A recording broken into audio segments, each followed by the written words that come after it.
Yeah, yeah, yeah. What's the deal, baby? You kicking it with KCMC. Couple questions for you. Should we separate religion by race? You ever thought about that? Hold on real quick. I got to ask you another question. Should students be able to use ChatGPT and artificial intelligence while they are in college and universities? Or should it just be considered cheating? Lastly, if you work for a company for 18 years and never get a raise, does that company owe you money? Or did you get played for a sucker, man? We're going to talk about all that and a whole bunch more that's coming up. You kicking it with KC, baby. Let's go. Yeah, man. Popular topics, pop tops that may or may not be talked about in the news. Yours truly, KCMC, man. Let's get to it, bruh. This first story actually coming from APnews.com, Associated Press. Michigan's prison system has been ordered by a federal appeals court to recognize Christian identity as a religious group, despite concerns about its belief in racial separation posing as a security threat in prisons. The court found that there are measures to keep the group in check without a complete ban, as the plaintiffs testified that they were nonviolent and would prevent aggression during group services. The Corrections Department argued against recognition, citing racial tensions in prison. However, the court stated that prison staff would monitor services and existing rules on attending faith services would still apply, including limiting on switching religions within a year. It sounds crazy, right? If you actually caught that. There's a group called Christian Identity. That is a religious group within the prison systems. They're saying basically they're an all white Christian group. Now what they said is they're not going to stop people from other races from coming there, but what they're saying is they're going to be preaching white history, Christianity as it appeals to the white race and things of that nature. Now even the corrections department is saying, I don't think y'all should be doing it. I don't think we should really be recognizing them as an actual group, a religious group at that, because that grants them certain rights, certain privileges as a group. Plus, they're already saying, they're not saying no black people, but they're saying no black people, no Indian people, no Mexicans, no nothing, no Asians, nothing. Just all white men is what they're basically saying. So a lot of people are saying that they are a white supremacist group, and that would definitely appear to be, but they're saying they're nonviolent. How are we a white supremacist group? We just pray, read the Bible, and talk about white history. We aren't fighting anyone. Anyone can come in here, but we're talking about white history though. So a lot of people are finding something wrong with that. We agree. I got a couple notes here. Recognizing Christian identity in prison may inadvertently provide a platform for white supremacist ideologies, contributing to racial tensions and potentially compromising the safety of non-white inmates. You putting a lot, let's say somebody that's non-white decides to come in there. Since y'all say y'all open to anybody, but y'all make it real uncomfortable for that individual. To the point to where y'all, maybe y'all don't do anything at the session or at the services, but something is done to them outside of it. Real tension. We also talking about the fact that they're separating people. It perpetuates discriminatory ideologies. Also, you're separating people by race in a very diverse, if you want to call it diverse, prison system. Plus, you're going to be talking about other groups that's going to be like, well, we want to be recognized as religion too. We believe in God. We believe in God. Why we can't be recognized as religion and have Sundays off and have this private room to ourselves? Y'all just gonna give it to the white group? A lot of people are arguing that. Rightfully so. I get it. You don't want to give special treatment to a white religious group who are in there probably using the Bible as some type of way to justify some of their actions. We don't know that, but that's to their discretion. And that's why I want to argue the other side of it also. Why not separate religion by race? How often do you go to church? Me as a black man, go to a church, it's majority black people where I grew up. It's a black church. I've also been to white churches. And a lot of people know the difference between a black church and a white church. A lot of people say white churches, they do a lot of monotone singing, oh, he, oh, you, or maybe that's a Catholic church, I don't know, but maybe that's considered a white church. Black churches, oh, they gonna sing, it ain't gonna be monotone, it's gonna be from the soul, and it's gonna be about 2 hours long. Plus they gonna preach for another 2 hours, and they gonna do offering for another 2 hours. How do you do offering for 2 hours? I don't know, but that's the difference between black church and white church. So technically I feel like we already separated. Yeah, we do say everyone is welcome, and sometimes you'll get a sprinkle of white people in a black church, sprinkle of black people in a white church. But how often does that happen? All right, you will rarely see integrated churches with a mixture of people. If they want to do that, do that. But I'm not against religion being separated by race. That's what I'm saying. Let me know what you think. Go off in the live chat in the comments or call into the show. 313-466-4386. Got another topic I want to get into, man. Using ChatGPT and artificial intelligence. This coming from SpectrumNews1.com. It's saying UC Davis graduate William Quarterman has been accused of cheating on a midterm using the AI program ChatGPT, a claim he denies. The university, like many others, employs AI writing detection software to catch students using AI programs to cheat. Quarterman's instructors used the program GPT-0, which detected potential ChatGPT usage in his answers and falsely identified MLK Jr.'s I Have a Dream speech as AI written also. The UC Davis Office of Student Support and Judicial Affairs has seen around 100 alleged AI cheating referrals this year. While the software claims a 99% false positive rate, it is still challenging for universities to effectively combat artificial intelligence misuse. AI, ChatGPT, artificial intelligence, Google Bard, artificial intelligence, AI, it's the wave. You're hearing it, you're seeing it. Yes, it is. It is being used in a lot of different ways. Is it going to be in a potential bubble? Who knows? The point is, students are using it to write their papers, answer questions, get responses, things of that nature. Absolutely, I agree. But it's not about that.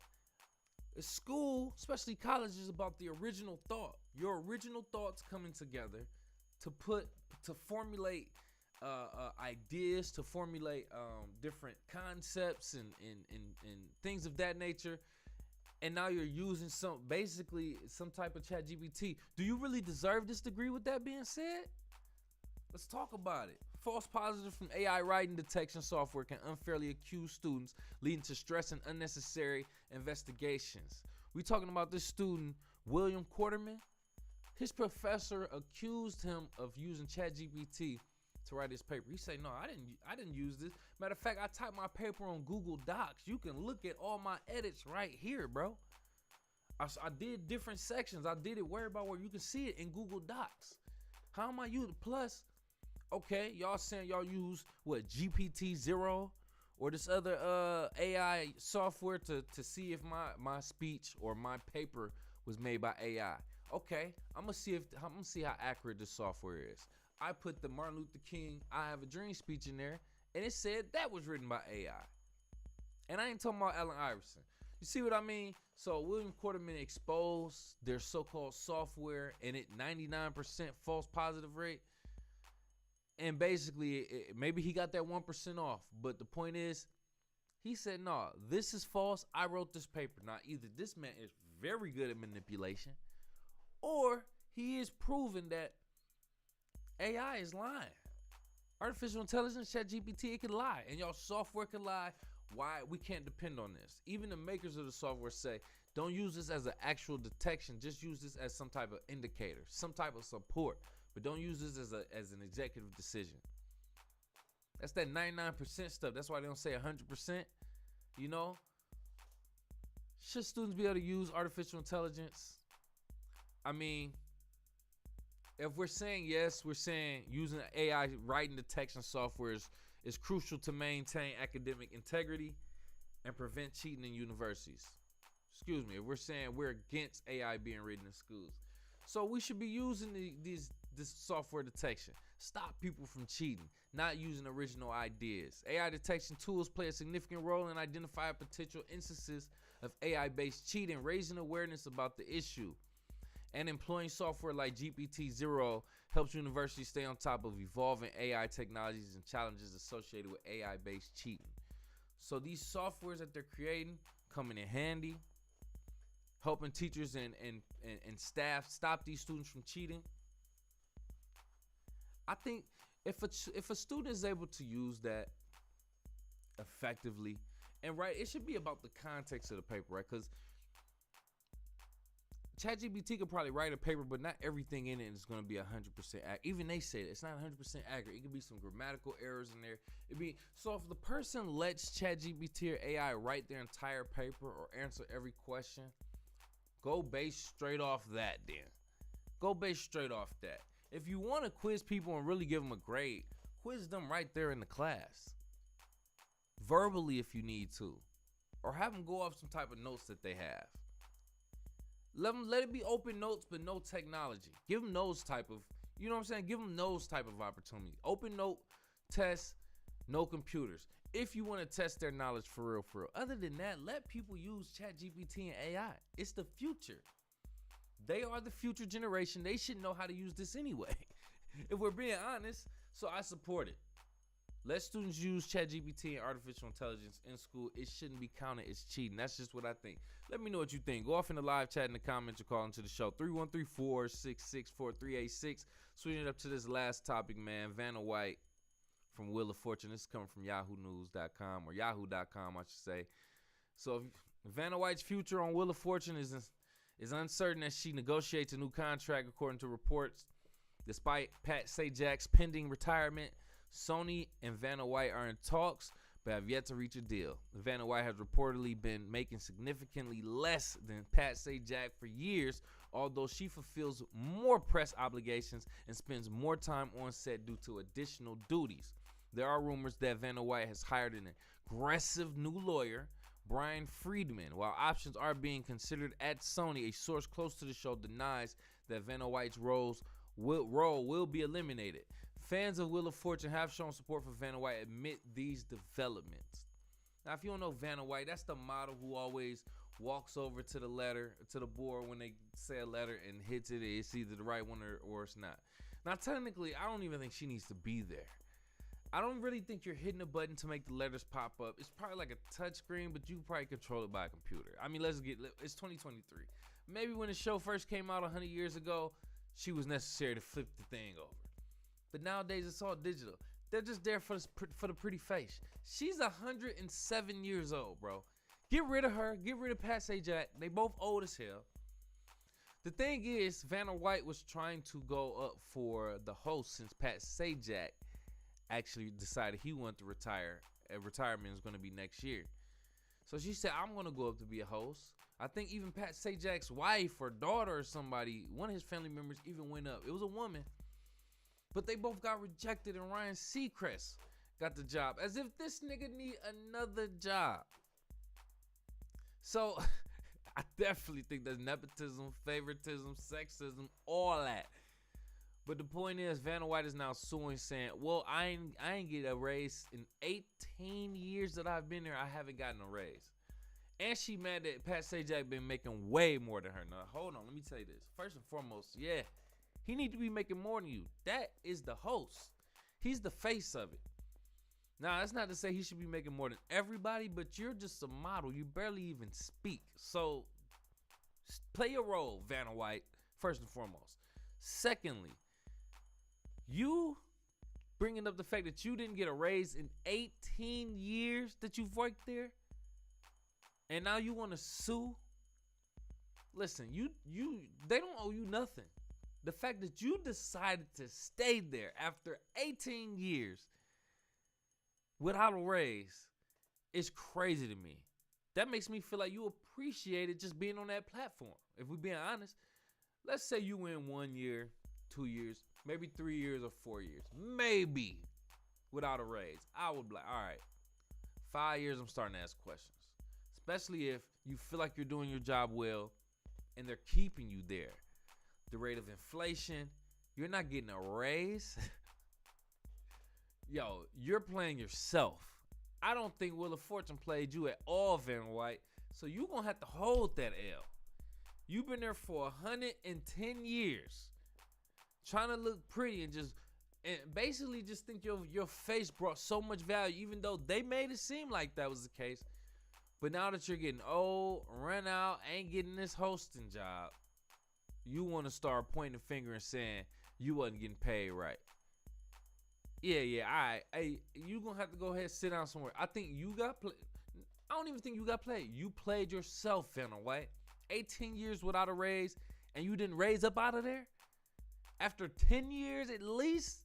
Or 15? It's been 18 years, you still been there. Nah, baby girl. Nah. Wheel of Fortune, they got what they got up out of you. So I suggest you leave. Go start your own little talk show or something like that. Write a tell-all book. Go get your money like that. But yeah, I think she should lose this case. Let me know what you think. Go off in the live chat in the comments or call into the show. 313-466-4386. Let's switch it up, baby. Let's talk about music now in the audio audit. Crossing over into midnight. Officially Wednesday. So we listened to Young Thug's surprise album. It was called Business is Business. We listened to this on YouTube Music. No endorsement. Shout out to YouTube, though. 15 tracks, 46 minutes. Now, if I'm being honest, it really wasn't that good to me. A few tracks stood out. Only 3 of them, though. Went Through It, Oh You Went, featuring Drake, and Hellcat Kenny featuring Lil Uzi Vert. Now, I was like, dang, are these the only tracks that really stand out to me? A few other ones I probably shook my head to and bob, so I'll probably say 4, maybe 5. So we're talking about between 30, no, not even 30, what, like 20 and 30%? It's not a good shooting percentage if you ask me. Now, when he started off, well, when I heard about this project, I was like, how the hell this nigga put out an album while he's locked up? How these rappers be doing that? I believe, and from what I heard, these are some verses and songs that were in the tuck. They added a few, maybe some other sounds, some more recent sounds and verses and features. Other than that, and a phone call from Young Thug, who appeared to be taking shots at Gunna, if I must say. I feel like him and his label decided to put this out a week after Gunna's album to really almost confirm that they feel like Gunna is a snitch, or that he is a snitch. I think that's what that was. He was saying, I'm pushing Peter better than any other person pushed Peter, or something like that. It sounded a little suspect as hell, if I'm being honest with you. That's what Young Thug was saying on the phone on that album. But nonetheless, I think this was Thug kind of saying, nah, I ain't rocking with Gunna. I think he is a snitch. That's my interpretation of it.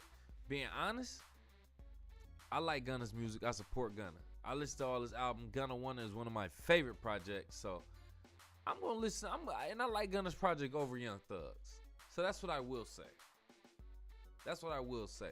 But 15 tracks, 46 minutes, just within that range of songs that I like, that duration between 30 and 45 minutes. Not too short, I don't take it serious. Not too long, I get bored. So it was perfect.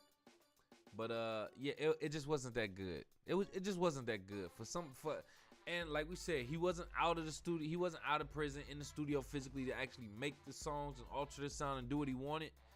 But nonetheless, it's like, if you even gonna put something out, make sure it's quality. Make sure everybody gonna be happy with it. Other than that, don't put it out at all. But that's just what I think. You know what? That's kind of hard to stand on as an artist, because I do that too. But let me know what you think about Young Thug as an artist, as a person going through a situation. And let me know what you think about Business is Business as a project. Go off in the live chat in the comments or call into the show. 313-466-4386. Man, let's switch it up, baby. Yeah, Corn Stream. Talking about scenes I saw, TV shows and movies, you know what I mean? Alright, so we watched Black Mirror Season 6 on Netflix. No endorsement. 5 episodes, not too bad. They all about an hour long. Not too bad, not too bad. Breaking down each episode. The first episode was called Joan is Awful. I didn't write down the title of every episode, so I'm not going to do that. But talk about an average woman stunned to discover a global streaming platform has launched a prestige TV drama adaptation of her life. So basically, a woman have found out that Netflix was actually making a show about her. Like, as her day went on, like, by the time she finished going to work, coming home, and was able to just cuddle up with her man and watch Netflix, the show was, like, probably starting from the beginning of her day all the way to where she was right then and there. Like, it was crazy. It was crazy. And it turns out everybody was getting a movie made about them. Like, everybody was watching her specific one, but then she was the test dummy to everybody else. So it's a little bit hard to explain, but it was very, very interesting. And the way it ended, it even had a decent ending. I'll give it that. Pretty solid for episode 1. Episode 2, a black woman with no eyebrows was on an overseas trip with a white man making a documentary about some eggs. Instead, they were talking to some people in town. She ended up deciding that she wanted them to make a documentary about this notorious killer within that town.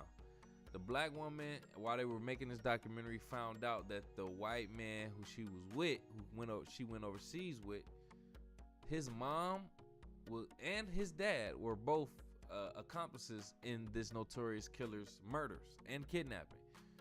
So she living in my man's house, my man's mama's house, and all this other stuff. Then find out that her mom was the killer, so she eventually runs away. Long story short, it was kind of stupid because the black girl killed herself by running away and tripping on a rock. And the mom, she got herself up out of there. Yeah, it was just weird. I forgot what happened to the boy. So episode 2 really wasn't that good. It was interesting, but it wasn't that good. It wasn't that good. Episode 3, astronauts in space. They had to enter some type of like mental chamber where they lay down on his bed and put their dog tag in, and then they get to visit this replica of their body on Earth. And this person on Earth that's a replica of them has a family, everything, a house, blah blah blah, a job, all that good stuff. I think they go back to him daily, and then I forgot. I don't know when they come back, but nonetheless, so one of the astronauts, there were some intruders that came into his house, killed him, and killed his family. It was very, very sad. But then, so that man, he could, as the person in space, as the astronaut, he could never go back to his chamber because his character had died, basically. So his other fellow astronaut was like, hey man, you can take my chamber and you can actually go back to, go in my body, but just experience Earth again. Man, long story short, you can see where this headed. My man's was in his body, around his family, start flirting with his wife, threatening the kid. So he was like, man, you don't understand, my family was killed. My man's like, I don't care, nigga, you flirting with my wife. Man, he killed his wife and his son. And was like, come join me now. We're both solo. I was like, oh my God, bro. That was crazy. Episode 3 was crazy. It drove me mad. I'm not gonna lie. They give you all different types of emotions. Episode 4, it was a woman who take pictures of celebrities. She was part of paparazzi. She started to feel bad for celebrities after a while. Started to actually feel them as a human. She got a gig to take a picture of a celebrity to get her like $30,000. That's because the celebrity was in rehab. Nobody saw her. Turns out the celebrity was in rehab, chained up.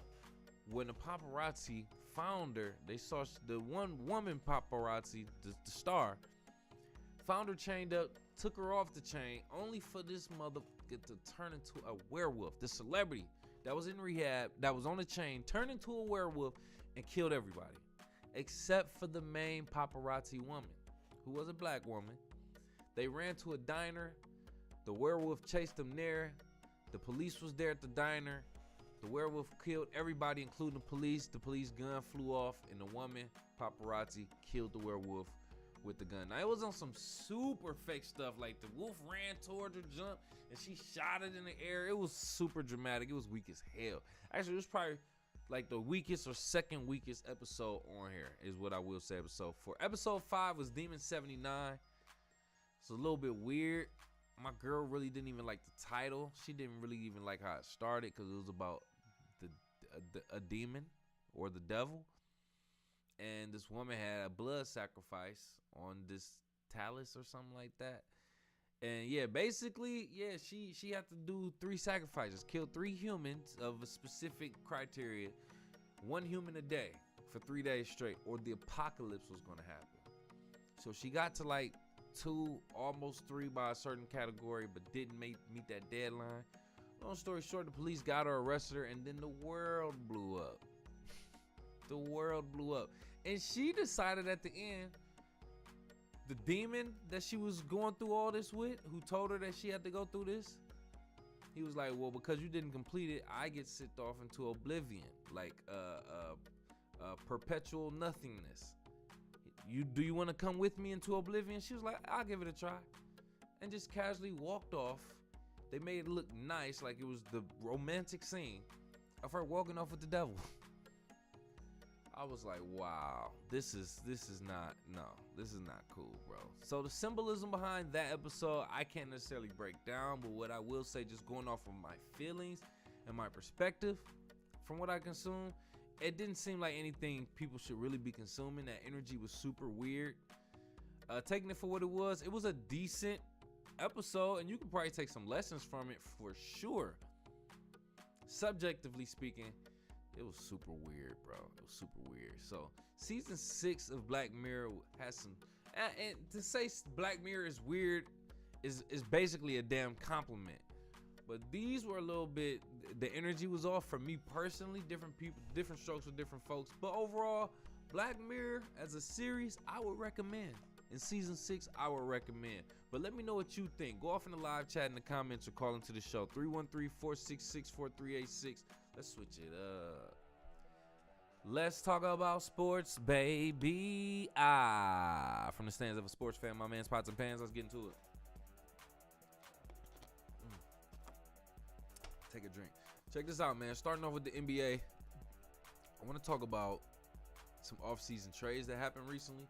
That's all we really got to talk about. Boston Celtics, they traded for Kristaps Porzingis. They got rid of Danilo Gallinari, Mike Muscala, and Marcus Smart. They got Marcus Smart up out of there. The one dude who was so dedicated, he dyed his hair green. Got him up out of there. Actually, they sent Marcus Smart to the Memphis Grizzlies. Marcus Smart went to the Memphis Grizzlies, and Memphis Grizzlies had a 3-team trade with Boston Celtics. Got Tyus Jones up out of there. So I don't know where he went, but he got up out of there. Golden State Warriors end up getting Chris Paul in a 3-team trade. 3-team trade. They got Jordan Poole up out of there. He went to the Washington Wizards. As a matter of fact, I don't know if that was part of the Memphis Grizzlies trade, but Washington Wizards trade. But Washington Wizards got Jordan Poole.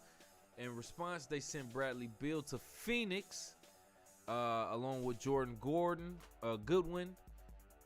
Kristaps Porzingis was part of that Boston Celtics trade, and then they sent Isaiah Todd to Phoenix also. So Phoenix got Bradley Beal, Jordan Goodwin, Isaiah Todd. They got rid of Chris Paul, sent him to Golden State, and Landry Shamet. So it was a lot of 3-4-team trades going on, but those are the main trades that happened. About 3-team trade, not 3-team, but about 3 major trades for real. 5 teams: Celtics, Warriors, Grizzlies, Suns, Wizards. So to put that all in rehab and to cap it up, Boston Celtics got rid of Marcus Smart, got Kristaps Porzingis. They said they need to back up for Al Horford. He's a veteran. I'm surprised the nigga's still playing. I feel like he should be retiring. I felt like he should retire 2 years ago. But he's actually been contributing to the Boston Celtics. I like his energy. I like what he's giving. I'm not mad at it. So keep staying as long as you can play. But I think they said they got Kristaps Porzingis as his backup, who's been very injury prone. So I don't know how much he's gonna back up Al Horford, but we'll see. He can shoot a little. He can shoot. He'll give you a 3-pointer every now and then. And I don't know how much. He'll give you a few blocks. I'll say that. He'll give you a few blocks. So he might do some damage. He might do something to fill in for Al Horford, who is getting a little bit old. But they got rid of Marcus Smart, Boston Celtics. So I don't know if Kristaps Porzingis can make up for what Marcus Smart did, being a defensive player of the year. But we'll see. Golden State now has Chris Paul and got rid of Jordan Poole. Is Chris Paul filling in the shoes for Jordan Poole? I don't think so. Chris Paul way older, way more injury prone, not playing as many games as Jordan Poole, not as hungry as Jordan Poole, but also probably not as arrogant either. Chris Paul probably was at one point, but he has been humbled, I will say. As many times as he gets traded, and the fact that he ain't got no ring, and they talk a lot about your performance in the playoffs, I'm pretty sure you're about accepting your role in your legacy. With that being said, I don't know if he's going to stay in Golden State. I don't think that's a good fit for him. I don't think that's a good fit. A lot of people saying he might go to LA, either the Clippers or the Lakers. That's where he wants to go because that's where his family is. He want to settle down in his career in LA. The Lakers, I would say no. They already got and I don't even want to say the Lakers has an old team because it's really LeBron, but they got their injury-prone Anthony Davis, so I don't know. I don't know what other trades Lakers gonna make, but Chris Paul going there, I don't know. I don't necessarily like it, but that might be his best chance at a ring because him going to the Clippers, you ain't getting no ring. It'll be a nice reunion to have you there, but you going there with a whole new squad, and I don't think they need a Chris Paul. So if you go to LA, it might be the Lakers, and I don't even know how that's gonna work out. Marcus Smart going to the Grizzlies. They got Tyus Jones out of there, but Marcus Smart on the Grizzlies with Ja Morant. They got Dylan Brooks up out of there. Jaren Jackson Jr. I don't know how I feel about that. Miles Bridges, I don't know if he's coming back, but I don't know how I feel about that. No, he plays for Charlotte, excuse me. But I don't know how I feel about that. Marcus Smart on the Grizzlies. We'll see. I like Marcus Smart as a player. I like his energy that he brings. Is he going to dye his hair blue now? What is he going to do with his hair? If he's going to do anything at all. Maybe he's saying, I'm not about to be that dedicated to a team that just got me up out of there. That's interesting how the Boston Celtics just get their players up out of there like that. But that'll be interesting. I don't know how much of a difference he's going to make with Memphis. I don't know why they traded for him. But it is what it is. They got him now. Phoenix Suns, they now have Bradley Beal, Jordan Goodwin, and Isaiah Todd, and got Chris Paul and Landry Shamet out of there. Bradley Beal's a great trade for Chris Paul. Phoenix won with this trade. Phoenix won. Out of all of these trades, Phoenix won. They have Chris Paul. Bradley Beal, Kevin Durant, Devin Booker, DeAndre Ayton, who I'm hearing is on the trading block also. But that's who they have as of right now. That is a very high-performing team on paper right now. Is it a contender against the Denver Nuggets, the reigning champs? Potentially. But I don't think they sweat Phoenix. I don't even think they played Phoenix. But Phoenix didn't play too well in the playoffs with Kevin Durant and Devin Booker and DeAndre Ayton. So I don't know how much of a difference Bradley Beal's going to make. Is just going to crowd the floor with more people who need the ball. But nonetheless, hey, we'll see. I don't think Phoenix is gonna win no championship though. I think Kevin Durant is a curse and a virus. And then the Washington Wizards, they got Jordan Poole and I think Tyus Jones, who that is. Don't think it's gonna be and they got rid of Porzingis and Bradley Beal. So they took a big L. Got a lot of potential with some younger players. I think they're in rebuild mode. But other than that, Washington gonna be Washington. I don't think they're expecting to be good for any time soon. They're gonna probably keep tanking until they can get a good draft pick and a good like San Antonio, how they finessed to get Victor Wembanyama. But anyway, that's it in regards to the NBA and the news right there. Moving forward to the NFL football, actually. So talking about the NFL football, Eric Bieniemy spent 10 years with Kansas City as their offensive coordinator. He is now spending his first season as the offensive coordinator for the Washington Commanders. Him being there doesn't guarantee success. No Super Bowl, nothing like that. They don't even know who they're going to have play their quarterback as of right now. They said Sam Howell is going to return for year 2 for his first shot at starting quarterback, but he's going to be going against a veteran quarterback who's already there. So, I don't know. Washington, I'm not expecting them to be good. But Eric Bieniemy said he's fired up to be there. New opportunity. Now, you would have thought this was about to be a head coaching job. You're going to leave one offense. You're going to leave a defending championship team offensive coordinator position to go to another offensive coordinator position for a team who ain't winning nothing. Now, maybe you feel like I want to test myself. Maybe they offered you the bag and you want to test yourself or challenge yourself. If your family didn't like that move, I'm wondering why the hell did you make that move? Maybe it was something going on in Kansas City you just didn't like or couldn't tolerate. I'll give you that if that's the case. I can respect that. Nonetheless, that was a dumb move to me. When I saw that, I'm like, why did this man just do that? We'll see. You know what? We'll see how much of a difference he makes. Maybe he makes it different. Coach Ron Rivera is there as the head coach for the Commanders. We'll see how that works. I don't know none of them personally, but just going off what I've seen, I feel like they will bump heads. So we'll see how that lasts right there. We'll see how that lasts. I think that's it in regards to that. I want to talk about NHL real quick. So the NHL, National Hockey League, the NHL and NHLPA have launched the NHL Player Inclusion Coalition, aiming to diversify and make hockey more welcoming by involving players with minority and LGBTQ plus representation. The coalition, shared by former NHL players PK Subban and Anson Carter, includes 20 members, including retired U.S. star Megan Duggan, who wants to help drive social change to the sport. The coalition will allocate $1 million towards grassroots programs, education, and special projects, focusing on creating a safe and nurturing environment for children and families. The coalition aims to provide insights on equality and inclusion with the goal of making hockey more accessible for all. Wow, the NHL wants black people and people in the LGBTQIA plus community be there? I don't really believe that. You want to know why? Because the NHL and the players there, I ain't gonna say the NHL, but the players didn't even want to wear like a rainbow patch on their jersey or rainbow themed jerseys. They protested that in a way. So now they said they don't want to wear it. So now the NHL in general said we're not gonna force them to wear it. So a lot of people are like, whoa, so that's just how y'all handled it? That's it?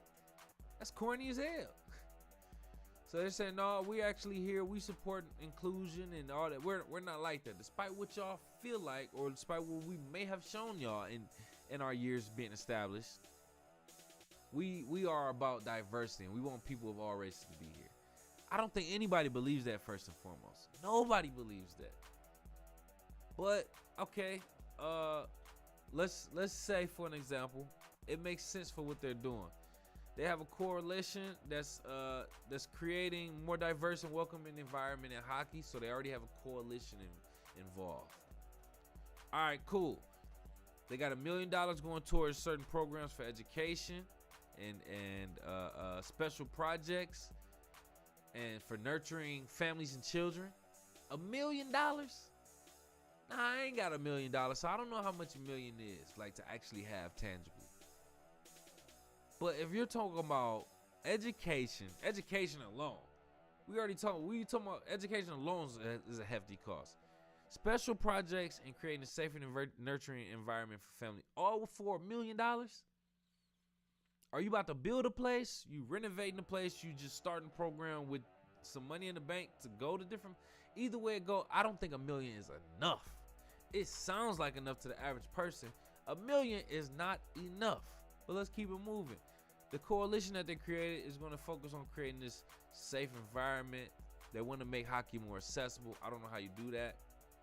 You can't put ice just any and everywhere, so maybe you just make little certain concrete parks, concrete courts, or rinks in a way. You know what I'm saying? For people to play hockey. But they need sticks. They need a puck or a ball, which you can find. They need skates. Sticks and skates and some type of pads, more than likely. So it requires so much. That's why kids don't play football with all the pads. You know what I'm saying? Like maybe they're gonna play with just the stick and some skates, but that alone is like, dang, we gotta get skates now. If you're dedicated to it, you will get it. But if y'all trying to include that, y'all gonna have to buy some skates. Y'all gonna have to buy some skates, some pads, and all that. And $1 million ain't gonna cover that unless y'all just doing like a few of them. But if you're really talking about impacting a community, $1 million ain't enough, bro. Let's just be first and foremost about it. Secondly, do we need to have inclusion in the NHL or any other professional sports? I'll say professional sports. Do we need everybody to be there? Or everybody, should it be the case? Why not just have a certain league for certain people? Now, if I want to go to a hockey game, which I tend to want to do every now and then, I should be able to go to a hockey game. I'm not mad at that. But you know what I'm also not mad at? A black hockey league. NHL, you feel it's that important? Create a little minor league hockey league for African Americans or minors in general. Not to say minors, but people of color. Do something like that if y'all really, really care about inclusion. But other than that, I don't think it's a bad idea to separate them. I think you should maybe have, a league, a hockey league for white people, black people, Asian people, Hispanic people. If there's not enough players, maybe they join some of the other leagues, or a league that's willing to let them in there, or a league that's closer to their lineage. Let's say that. Other than that, if you ain't got enough players, your race ain't gonna play this sport professionally. Besides that, look for other sports until y'all get enough in the collegiate level and so on and so forth, or something. I'm just kind of spitting off the dome. Nonetheless, I don't think we should force inclusion on a sports franchise. The players on the court should represent the fans in the stands, and vice versa, if you ask me. If it's black people in the stands, and if it's a lot of them, significant portion, 25%, 30%, 50%, half black people, yeah, maybe you should have about half black players out there, or try to look for and recruit those more black players that's playing in collegiate level, which I'm pretty sure there's a lot of, or significantly or relatively speaking. Nonetheless, I'm tired of saying nonetheless. But anyway, the point is, I am with leagues actually separating by race too. I'm not mad at it, but at least be open and don't be hateful to other races who do want to come in there. That's just all I'm saying. But let me know what you think. Go off in the live chat in the comments. Call into the show 313-466-4386 in regards to that. Do you think sports should be separated by race also? Hey man, last topic. Oh no, did I don't think I talked about this. Okay, so let's talk about baseball real quick. We are watching baseball, so baseball real quick, then we're gonna get up out of here. I actually watched the San Diego Padres and the Pittsburgh Pirates game today. Pretty decent. I don't think I finished watching it. The Pirates are doing their thing today, smacking some home runs, catching some outfield balls,